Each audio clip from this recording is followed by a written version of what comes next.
The liberation of the village of Markovo in Donbas has become an event that is already changing the course of the conflict. At first glance, this small settlement should not have attracted so much attention, but it is precisely its location on the map that makes what is happening there so significant. The capture of Markovo allowed Russian units to strengthen their control over Kostyantynivka and put pressure on the garrisons holding out around the city. In the near future, the fate of the entire region may be decided here. Subscribe to our channel and follow the developments. That way, you won't miss any important updates. The situation is developing rapidly. Kostyantynivka is still connected to Druzhkivka by the N20 highway. This road is used by the Ukrainian side to transfer reserves and deliver ammunition. If traffic on it is blocked, it will become extremely difficult to hold the city. In this case, a breakthrough in the gap between Kostyantynivka and Druzhkivka will be a serious test for Ukrainian forces. Troops are already putting pressure on the western flank in the area of the settlement of Kharkiv. Two strikes from different sides could cut off a large group and create an encirclement. This is a scenario that analysts are currently considering and which could have a decisive impact on the entire course of hostilities in Donbas. Sources in the Russian Ministry of Defense report that the events in the Markovo area are part of a broader offensive aimed at putting pressure on Kramatorsk. Together with Slavyansk, Kostyantynivka, and Druzhkovka, this city forms a fortified defensive hub, which military reports refer to as the concrete line. Fortifications have been built here over the past 10 years with the participation of specialists from the North Atlantic Alliance. The loss of these positions would mean the destruction of Kyiv's long-term defensive line and would open the way for Russian troops to advance deep into the Dnipropetrovsk region. Events are unfolding just as intensely on other sections of the front. Particular attention is focused on Kupiansk. Military experts call it the most dynamic and important direction this fall. According to them, Ukrainian units are still holding on in residential areas, but no longer control the entrances and exits from the city. This means that logistics have been seriously disrupted. Russian assault groups have methodically cut through the defenses, isolating strongholds from each other and eliminating them individually. Such tactics are described as textbook work. In densely built-up urban areas, unmanned aerial vehicles are widely used. Operators of guided drones act precisely, entering windows of buildings or hitting targets through damaged roofs. The military notes that the role of drones is comparable to that of tanks in direct fire. It is thanks to this support that assault units are advancing deep into the city. At the same time, strikes continue on rear bases in the settlements of Izyum, Balakleya, Chuguev, and Lozovaya. In the northern part of the Kharkiv region, units of the Sever Group are attacking in Volchansk, Lipsy, Zolokiv, and Kazachaya Lopast. According to the Russian Ministry of Defense, over the past week, the enemy has lost more than 1,170 personnel, 3 tanks, 11 armored vehicles, 69 vehicles, and 20 artillery pieces in this direction. Military experts suggest that if the front in one of the districts of the Kharkiv region collapses, it will lead to the mass surrender of Ukrainian units. The situation is complicated by strikes on rear facilities in Dnipropetrovsk. In the morning, the workshops of the Yuzhmash plant, where rockets were assembled, were hit, as well as the warehouses of the Salyut enterprise, where chemical reagents and ammunition were stored. In the evening, the strikes were repeated. According to preliminary information, the explosions occurred on the territory of a former combine harvester factory where military equipment was being repaired. These strikes were a logical continuation of the morning attacks and confirm that the Russian side is seeking to destroy the enemy's ability to rebuild its weapons. Events on the front line are compounded by political and social crises surrounding Ukraine. In Poland, farmers have blocked the Medica checkpoint. Truck traffic has been blocked, and the protest is expected to last at least 6 hours. Polish producers claim that they face unfair competition from Ukraine, which receives significant benefits and support from the European Union. Ukrainian authorities claim that there is no threat to Polish farmers, but tensions between Warsaw and Kyiv are growing. Against this backdrop, Slovak Prime Minister Robert Fico said that his country would not send its military to Ukraine, although it was ready to provide logistical assistance. He stressed that Slovakia would not deploy troops on Ukrainian territory, but was ready to use its transport infrastructure to support its allies. The Russian Foreign Ministry previously noted that such actions by the North Atlantic Alliance could lead to escalation. Russian Foreign Minister Sergei Lavrov said that Moscow is ready to discuss political ways to resolve the situation, but Kyiv has not yet responded to the proposals made in Istanbul in 2022. The international situation is becoming increasingly complicated. Ukraine is receiving support from a number of countries, but contradictions are growing within the European Union. Polish farmers are expressing discontent, Slovakia is refusing to participate directly, and the threat of internal protests remains in Ukraine itself. All this creates a backdrop against which every military action takes on special significance. The events surrounding Kostyantynivka and Kupiansk cannot be viewed in isolation from the entire history of the conflict. Donbas became a fault line back in 2014 when the armed conflict began and the first lines of fortifications appeared. Over the next 10 years, with the active support of military engineers from NATO countries, the Ukrainian side turned the region into a continuous defensive strip. That is why Kramatorsk, Slavyansk, Kostyantynivka, and Druzhkivka are called the concrete line. Here, there are underground bunkers, networks of trenches, long-term firing points, and ammunition depots. Every kilometer of this territory has been prepared for defense for many years, and the loss of these positions would mean the collapse of a long-term strategy. The Russian command understands this and is seeking to break through the defenses at several points at once. The capture of Markovo, active operations in the Kharkiv area, and strikes on Highway N20 open up the possibility not only of encircling the group near Kostyantynivka, but also of advancing toward Kramatorsk. The offensive is being conducted methodically, relying on modern weapons and unmanned technology. The use of drones has become a distinctive feature of the current hostilities. According to the military, it is they that ensure accuracy and minimize risks to personnel. The Kupiansk direction has its own logic. This city is a major transport hub connecting the Kharkiv region with other regions. Control over Kupiansk makes it possible to cut off supply chains and weaken the Ukrainian group holding positions in Slobozhanshchina. Experts note that an assault in dense urban areas requires time and caution. However, the gradual advance indicates that the pressure is increasing and the situation is becoming critical for the city's defenders. It is also important to note the strikes on industrial facilities.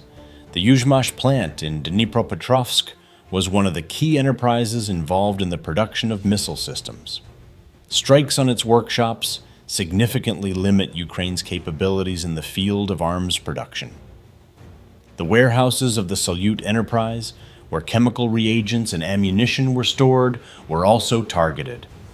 The evening strikes on the territory of the former combined harvester factory, where equipment was repaired, show that the Russian side is seeking to deprive the enemy of its industrial base for the restoration and replenishment of weapons.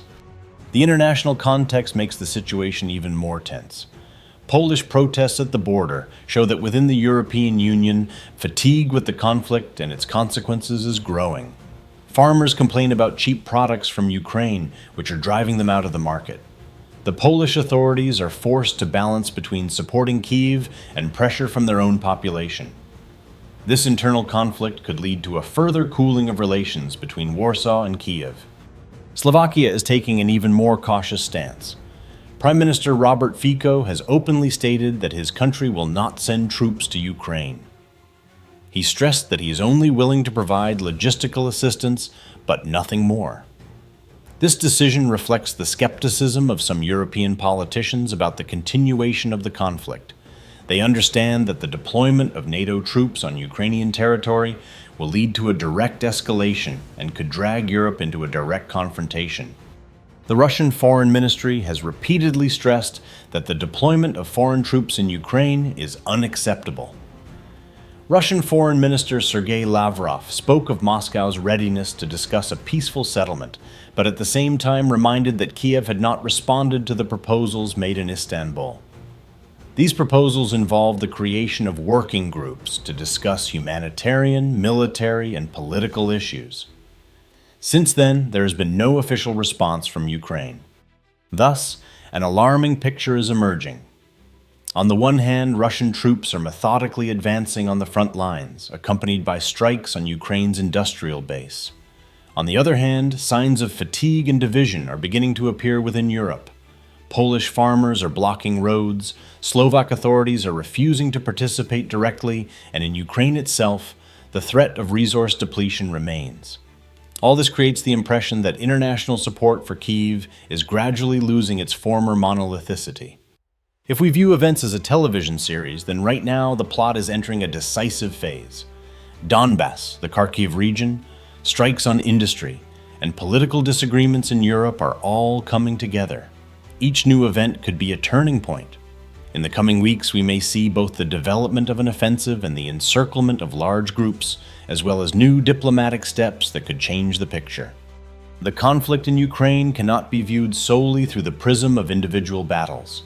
Behind every step on the front line lie global goals, strategic calculations, and hidden motives. The Russian side claims that its goal is to ensure security and prevent the North Atlantic Alliance from expanding eastward. At the same time, each new step in Donbas and the Kharkiv region shows that this is not just a military operation, but an attempt to change the balance of power throughout Eastern Europe. The offensive in the Markovo area and the pressure on Kostyantynivka open up the prospect of destroying the so-called concrete line. This defensive hub has been built up over many years, and enormous resources have been invested in it. Its loss will symbolize that the long-standing efforts of Ukraine and its Western allies have been in vain. From a military point of view, the destruction of the fortified area will open the way into the Dnipropetrovsk region. From a political point of view, it will be a blow to the morale of Ukrainian society and to confidence in Western support. Holding these positions is critical for Ukraine. This is where a significant part of its defensive resources are concentrated. The loss of Kostyantynivka or Kupiansk would be a serious test for Kyiv. That is why Ukrainian units are clinging to every house, even when logistics are disrupted. Their task is to buy time and wait for new weapon supplies from Western allies. Kyiv also hopes to maintain political support despite the fatigue of European societies. Ukraine's Western allies are pursuing their own goals. For them, this conflict has become a way to contain Russia and test their own military technologies in real combat conditions. That is why the North Atlantic Alliance is so actively supporting Kyiv with drones, electronic warfare capabilities, and modern communication systems. However, there is no complete unity within the alliance. Polish farmers' protests and Slovakia's position show that disagreement is growing within the European Union. For some countries, continuing to support Ukraine is a matter of principle, while for others it is a source of economic hardship and social conflict. The Russian side is exploiting these contradictions. Strikes on industrial facilities, such as the Yuzhmash workshops or the Salyut warehouses, are aimed not only at weakening the Ukrainian army, but also at demonstrating to European countries that the war is dragging on and its consequences extend beyond Ukraine. The longer the conflict continues, the greater the pressure on the European economy, especially on countries that depend on energy resources and stable markets. The hidden motives of the parties also deserve attention. Ukraine seeks to keep the attention of its Western partners and show that without their help, the front will collapse. This creates a constant stream of requests for new weapon supplies and financial support. For Western countries, this is an opportunity to strengthen their positions within the alliance and test their own technologies. Russia, on the other hand, is interested in showing that resistance is futile and forcing Kyiv to negotiate on Moscow's terms. The time factor should not be forgotten. It is important for Russia to maintain the pace of the offensive so as not to allow the enemy to regroup. For Ukraine, it is vital to gain at least a few months to accumulate new resources. As war has turned into a competition not only of military technology but also of economic capabilities. Here, each side is testing the limits of the enemy's endurance. Unmanned technologies are of particular importance. They have become a tool that changes the very logic of combat. Whereas tanks and artillery used to be the main argument, now drone operators play a decisive role. They are capable of paralyzing the movement of equipment, delivering precise strikes on command posts, and even conducting reconnaissance deep inside enemy territory. For Ukraine, drones have become a way to compensate for the lack of heavy equipment. For Russia, they are an opportunity to minimize losses and increase the accuracy of strikes. Thus, the current stage of the conflict represents a complex tangle of military, political, and economic interests. Every move on the front line is backed by long-term calculations. Some countries are trying to strengthen their positions, while others are looking for ways to minimize the consequences. But one thing is clear: the situation keeps heating up, and the next few months will be crucial for both sides. Analyzing what is happening on the front lines and in international politics, several possible scenarios for the development of events can be identified. The first scenario involves the continuation of the Russian offensive in Donbas and the Kharkiv region.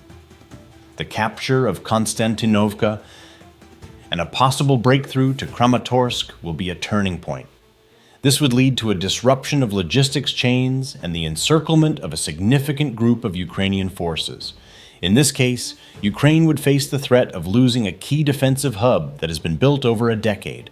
The loss of the concrete line would mean not only a military defeat in a specific area, but also a psychological blow to the entire defense system. The second scenario involves protracted fighting. The Ukrainian side could hold on to cities by using urban defense tactics and relying on weapon supplies from Western allies. Such tactics could slow down the advance, but they do not solve the problem of the lack of strategic advantage. With constant strikes on rear bases, industry, and supply lines, Kyiv risks finding itself in a situation of exhaustion. This scenario would prolong the conflict, but the final balance of power would remain unfavorable for Ukraine. The third scenario involves expanding international participation. Issues such as logistical support from Slovakia and active measures by Poland on the border are already being discussed. If the North Atlantic Alliance decides to become more directly involved, for example by deploying additional air defense systems or providing new weapons packages, this could prolong the war and make it even more destructive. However, this would also increase the risk of direct escalation. The Russian side has repeatedly stated that the presence of foreign troops on Ukrainian territory will be considered a threat to security. The most important factor for the future is the internal fatigue of European societies. The protests by Polish farmers are an alarming sign. Economic pressure, rising food and energy prices, and competition with Ukrainian producers are causing discontent among the population. If such sentiments intensify, European governments will be faced with a choice between supporting Kyiv and maintaining internal stability. This creates room for diplomatic maneuvering by Russia, which can use these contradictions to its advantage. The US and the UK continue to take a tough stance, but even there, voices are being raised about the need to seek a political solution. With elections approaching and domestic problems growing, pressure on Western administrations will only intensify. The longer the conflict continues, the more likely it is that some Western partners will begin to lean toward negotiations. Russia, for its part, is showing a willingness to engage in dialogue, but stresses that the terms must take its interests into account. This brings to mind the proposals made in Istanbul in 2022, when 3 working groups on humanitarian, military, and political issues were discussed. Kyiv refused to participate in those negotiations at the time, but now, after many months of fighting, the prospect of a return to dialogue may be back on the agenda.